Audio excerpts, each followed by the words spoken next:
He wakes up feeling groggy in the darkness all alone. Marble flooring, barren grassland, crumbling pillars made of stone.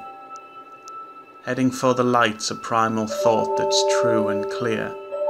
There's a cottage across a river that seems safer than out here. Through the door the aged relics, ancient keepers of the flame, with their riddles, scorn and hopelessness remind him of his name. Past the cottage is a bonfire, then a maze through ancient bowls, filled with hollow false messiahs lusting now for naught but souls. His task is clear before him, see this dire world be fixed. He must reach serene Majula through the dark of things betwixt.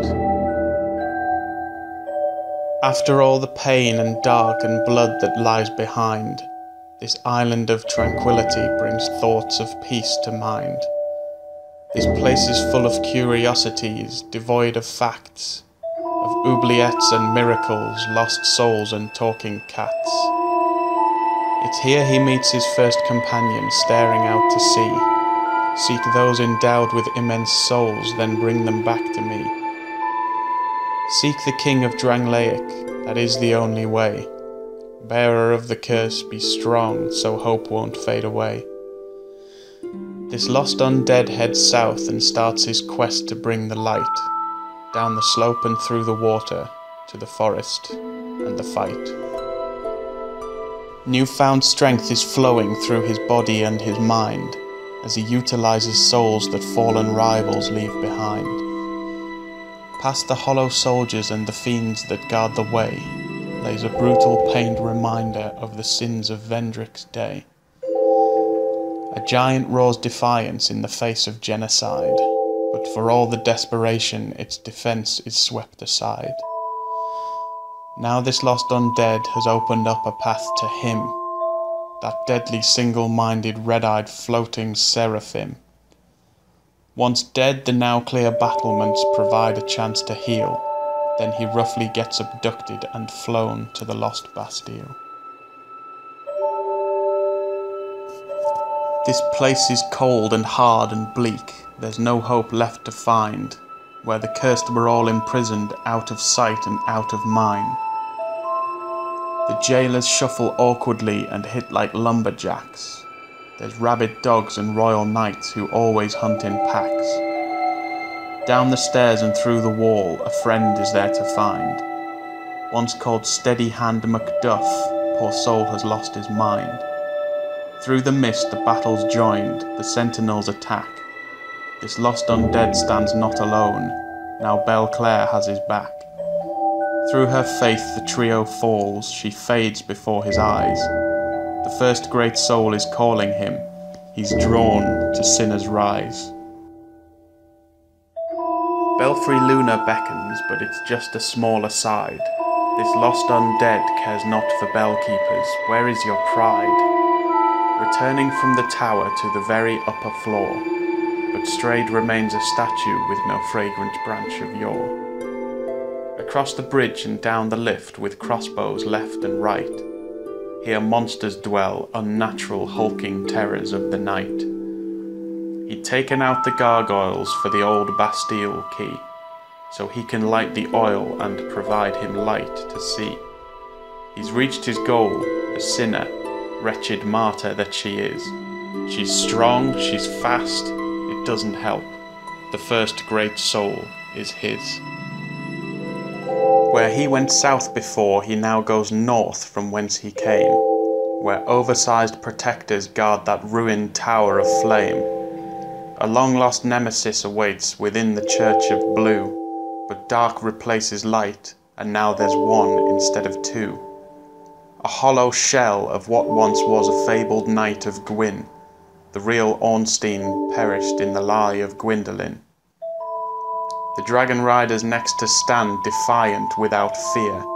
That halberd's reach, that shield's poise, they do not help him here. This lost undead he journeys on under the sewer gates. Lucatiel rests by the fire, but no man's wharf awaits. The darkness hides the danger of the hollow pirate hordes. as he creeps around the shorelines and across the decking boards. The deadly freakish dark dwellers are terrors in the night, but Pharos knew their weakness, and his stone can shed the light. Gavlan's wheeled and dealed, and proper battle plans are made. The bell is rung, the ship draws near, this undead grips his blade. The flexile sentry's only job was punishing the cursed, but now this lost undead is here, the roles have been reversed. As water slowly fills the room, the deadly dance begins, around the mast, below the decks, and soon this undead wins. Huntsman's copse is next in line for this undead to brave, but there's aggravated bones who have arisen from the grave.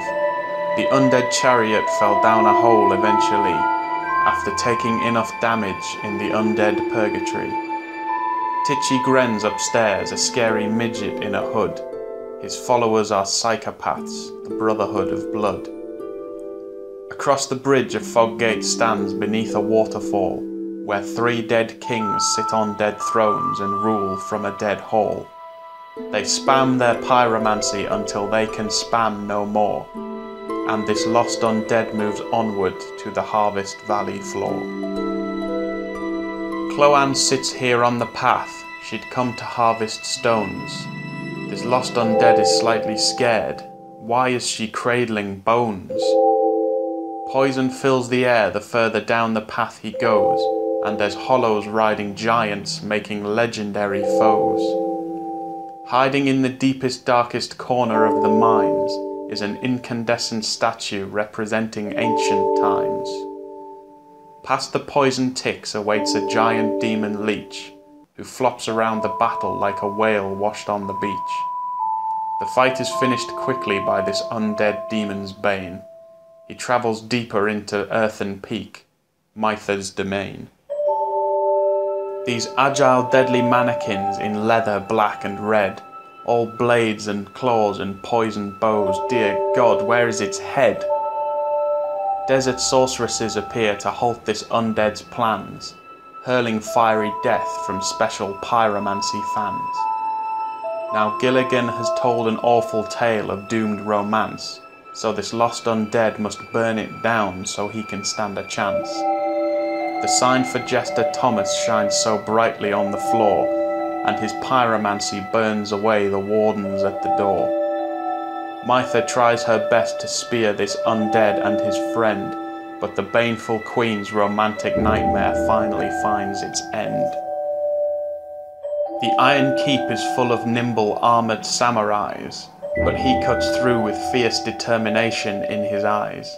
Lusatil is summoned and they turn to face the flame, and the smelter demon's fire goes out as quickly as it came. The red-eyed floating knight provides the ring of blades +1, which this lost undead equips to help him as he journeys on. Belfry's Sol is just another deadly playground scene for gankers and chameleons and dreaded Haveline. The Iron King attempts to pound this undead into paste, but he fails like all the others have before. Great soul embraced. Rosabeth is human once again, the path is clear, requesting if he has it spare, some old unwanted gear. Through the woods all full of death and curse and axe and teeth is the home of Tark and Najka, experiments of Seath. These scorpions were married, surely proof that love is blind, but Tark pleads with him to kill her as she's clearly lost her mind.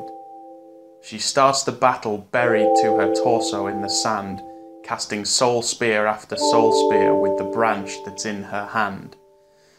The battle's won and Tark is safe. This undead can now go to the doors of Pharos and the giant rats that dwell below. This place is wet and cold and dark and full of reds and greys, but this undead won't be hassled by their trivial delays. Ordeal's end is here, and there's a fire and a rest, and the misty gate is beckoning one final bloody test. He passes through to face a quartet of toxicity, then moments in it falls, the royal rat authority. He's reminiscent of a giant wolf who braved the dark, but this undead moves too quickly and his weapons leave their mark. The journey can continue now that all the rats are dead, the bright stone cove Tseldora, and the third great soul's ahead. This undead passes through a hollow mining shanty town. He can see the traps above him as the giant rocks roll down. Past the hexing congregation and the man who pardons sins, to arachnophobic nightmares where the real trial begins. There's spiders on the ceiling and there's spiders on the floors. There's spiders hiding in the walls and etched upon the doors. He reaches Duke's dear Freya, and the giant spider screams as she stomps and swings and vomits and fires blinding laser beams. When he's gone, the spider's dead, one soul left to acquire, and Vengar's body lies at peace beside the primal fire. Gilligan will lower down a ladder for a fare to the grave of saints below serene Majula if you dare. This lost undead climbs down and dons the ring of silver cats, and he lands before the doorway to the kingdom of the rats. Rats drop from above and even more come from the side. A single kill would end this fight, but Vanguard likes to hide. The target doesn't look like all the others, he's deformed, so this lost undead must concentrate and focus or be swarmed. The leader dies and all his reinforcements disembark, so this lost undead moves downwards to the gutter and the dark. The gutter is the place for things discarded and unloved, which are thrown into the pit from bright Majula up above. These hollows live impoverished so far below the ground, moving cautiously for fear of poisoned statues all around. This lost undead can feel something familiar from before, like a swamp and then a town that echo Miyazaki's lore. By moving very carefully, he's finally reached the bottom. He feels the last great soul is through the gulch held by the rotten. With the key of the forgotten to recover Havel's set, the gutter never needs to be revisited. He can forget. This place is named correctly. It's a space devoid of lights, a home for spitting statues, giant worms and parasites. And down below the platform is an ancient angry foe, and a portal to the dark where power seekers often go. He knows the rotten stands behind this white and misty door. When he passes through, it issues an infuriated roar. The twisted mass of bodies cares for all unwanted things, but so many were destroyed along the way to see the king. This lost undead, he stands his ground, heroic without fear. The winter shrine will open now that he has triumphed here. The knights have died, the golems open up the castle door, and this undead climbs the steps to greet the ghostly chancellor. His body's turned to dust by now, his spirit lingers on, but he seems confused and distant. Where's his royal highness gone? The noble dragon riders fail to stop this undead's quest, then the red-eyed living statues on the bridge get laid to rest. This undead dances round the mirror knight, their swords collide, and the cheating motherfucker summons squires to his side. Finally the giant silver knight is beaten down. He promised he'd lay down his life in service to the crown. Descend the lift, go through the trees and down the spiral stair, and meet the Milfanito dressed in green with auburn hair. They were taught to sing to keep the darkness from the door, and they'll sing their song of peacefulness till they can sing no more. The priestesses all shower this undead with magic light, but he struggles through the water, close the gap and end the fight. Down into a cave he meets the huge demon of song. This undead keeps his distance and it makes the fight last long. The battle ends assisted by Felicia the Brave, and this lost undead moves onward to the royal family's grave. Human do not produce light, the grave warden's decree. This undead must traverse the crypt without a torch to see. Endless swarms of hollows, pyromancers, ghosts and witches fall before our hero, soulless, dark, revering bitches. Velstadt awaits, his hammer poised, his stare is cold and hard. He served the king in life and death, a loyal bodyguard. The Aegis falls like all before, this undead's will won't break. He finally stands before the fabled monarch of Drang Lake. Vendrick limps in circles, mindless, hollowed, with no heart. Take the ring, O lost undead, leave Vendrick, just depart. This lost undead can now go through the door to Aldia's keep. He should have realized his evils, what you sow you'll reap. His twisted aberrations line the halls and fill the rooms, all the monsters from the dungeons and the forests and the tombs. A giant's soul would never serve to reinforce a man, and now death is all that's left for royal sorcerer Navlan. Atop the bridge this undead sees the world from way up high, and the kingdom bathed in sunlight brings a tear to his eye. The guardian dragon wakes and sees an armoured walking feast, but this lost undead avoids the flame and vanquishes the beast. The wind now whips the tattered flags and howls around the ridges of the dragon eyrie with all its creaking ropey bridges. The dragons scream and swoop and try to burn up this invader. His training shows just like that long-dead bucket-helmed crusader. Picking up the twinklies and the mighty dragon tooth, this undead starts to ponder deeply on an awful truth. Could he have passed unhindered if he'd left the eggs intact? If he'd taken care around the nest, would they still have attacked? This undead feels uncertain as he heads towards the shrine. This is the dragon's home. I'd do the same if it was mine. This lost undead sees oversized protectors like before, but they're far too big to follow down the little corridor. One by one they stand their ground and one by one they fall, not helped by that lone dragon priest's annoying lightning ball. He's battled up the bloody steps and can't believe his eyes. This massive thing the cat spoke of with strength to match its size. Another stands before us now, this fake dragon begins. The rumour is it's Aldia, now punished for his sins. This thing bequeaths the ashen heart. Recall those poignant trees? Commune with spirits of his brother's long-dead nemesis. One can't reside within a giant's memory for long. He's travelled back in time to when the giant war raged on. He's back atop the battlements, surrounded by the dead. Then the fight's decided by a rolling statue's head. A challenge issued to this lost undead can't be ignored, as a rumbling cry of anger erupts from the giant lord. This fight has happened here before and will happen again. The past cannot be changed, the giants lose this harsh campaign.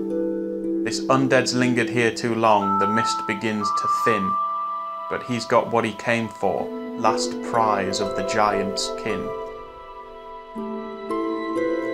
The final time he's told, produce the symbol of the king. This undead takes a breath and dons the heavy golden ring. The watcher and defender are the last line of defence. To look upon the throne of want's a capital offence. The queen drifts in when they are gone, but what the hell is this? A tiny scrap of Manus, father of the dark abyss. This brave undead has helped Nashandra's plan, it's all a lie. He grips his sword, he'll stop Nashandra's evil plot or die. Nashandra's dead, the throne is his. The golems make that clear. There's glowing text upon the floor. The real Dark Souls starts here.